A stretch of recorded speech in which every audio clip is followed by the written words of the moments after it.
தமிழ்நாட்டுல எல்லாமே சேஞ்ச் ஆயிடுச்சு. உங்க நகையையும் சேஞ்ச் பண்ணுங்க. உங்க பழைய நகைக்கு கிராமுக்கு 150 ரூபாய் கூடுதலா வாங்கி புது நகை எடுத்துக்கோங்க. அதே கம்மி சேதாரம் தான் உங்க லலிதால மட்டும்தான். ஆச்சி மசாலா. எந்த சமையலும் ருசி தேடும் ரகசியம் 20 ரூபாய்.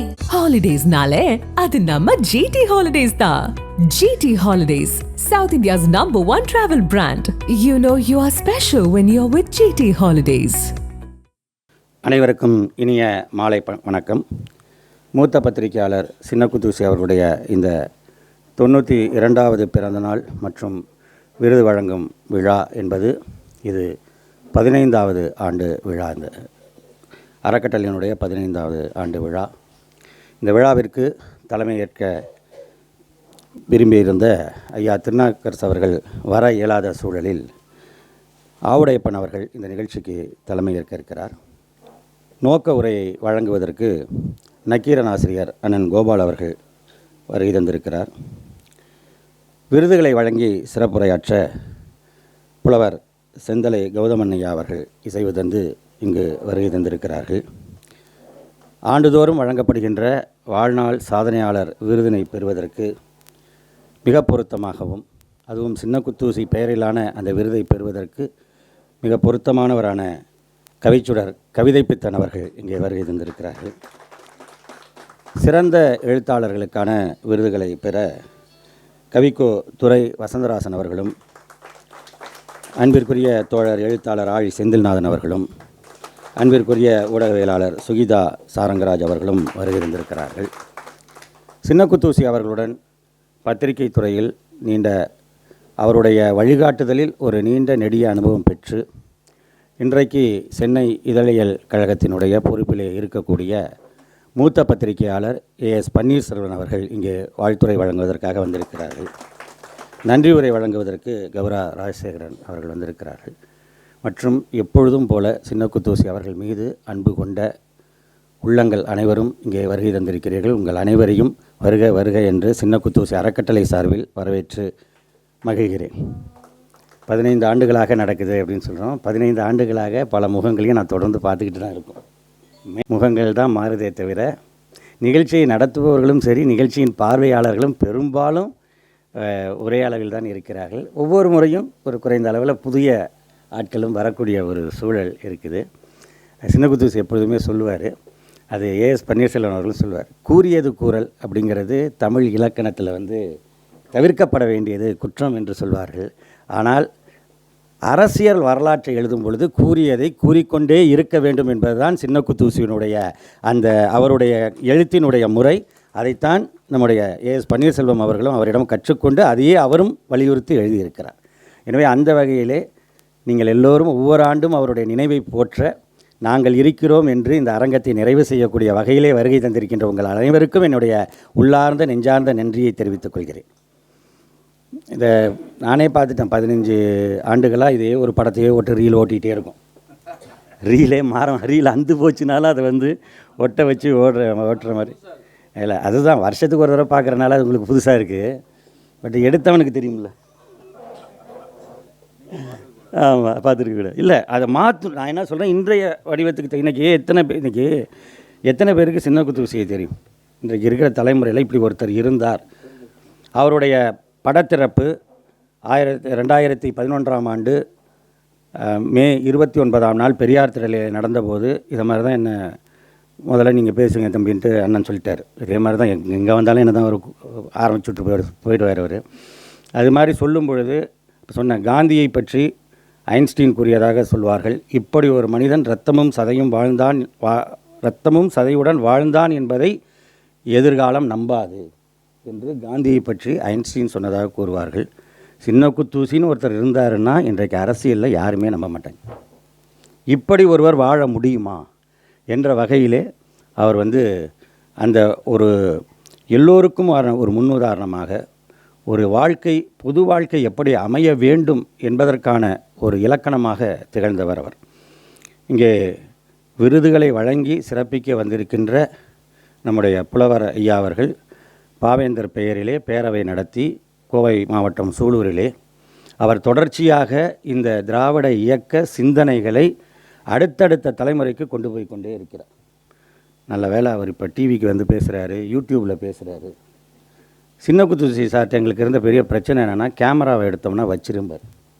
அவர் முன்னாடி கேமராவே எடுக்க முடியாது. இது எல்லாமே இதில் அவர் வர ஷார்ட்ஸ் எல்லாமே அவர் அறியாமல் நிகழ்ந்தது. ஒன்று வந்து அவர் அந்த விழாவில் விருது வாங்கிட்டு பேசுகிறார். அதை வந்து கட்சியில் பதிவு பண்ணிட்டாங்க, வேறு வழி இல்லை. கலைஞர் டிவி பதிவு பண்ணிடுச்சு.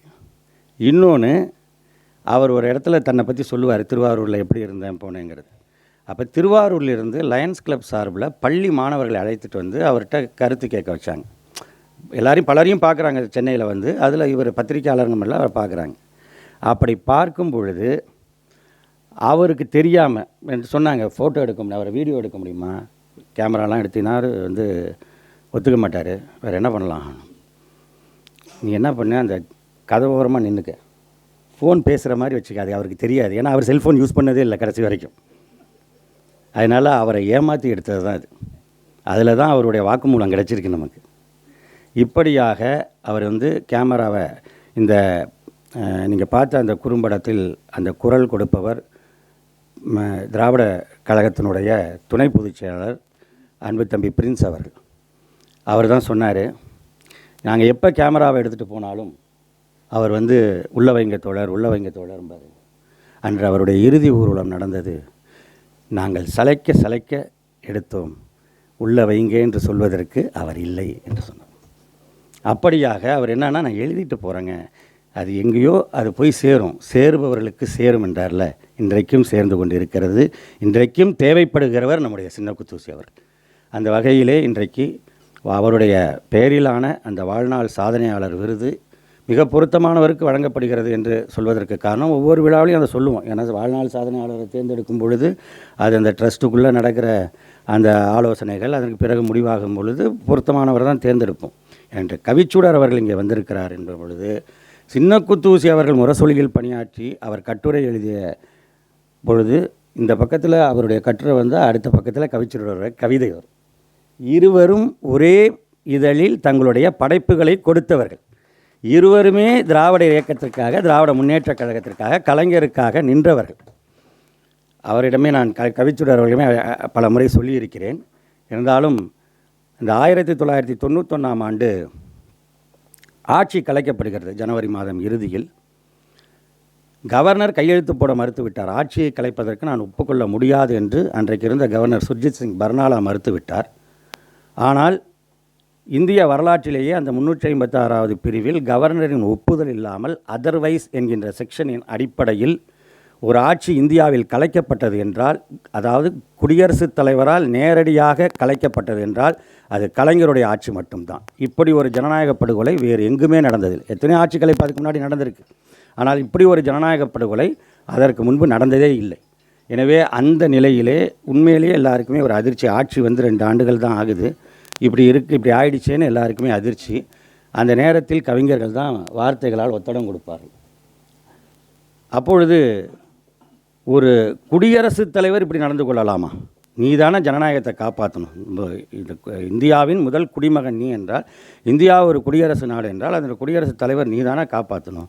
நீயே தப்பு பண்ணலாமா அப்படிங்கிறத சுட்டி காட்டி நம்முடைய கவிச்சூடர் கவிதை பித்தன் அவர்கள் ஒரு கவிதை, நீண்ட கவிதை எழுதுகிறாரு. அதில் சொல்கிறார், தீர்ப்பளிக்கும் செங்கோலே வளையலாமா, தீயணைப்பு வாகனமே எரியலாமா அப்படின்னு கேட்டார். எதை சின்ன குத்தூசி கட்டுரையாக சொன்னாரோ, குடியரசுத் தலைவரின் உரிமைகள், குடியரசுத் தலைவர் அந்த உரிமையை மீறி இருப்பது, மரபை மீறி இருப்பது, ஜனநாயக படுகொலை பண்ணியிருக்கிறத அவர் நீண்ட கட்டுரையாக சொன்னதை இவர் ஒரு நீண்ட கவிதையாக எழுதி அதில் அந்த வரியை அவர் இப்போ வந்து குறிப்பிட்டிருந்தார்.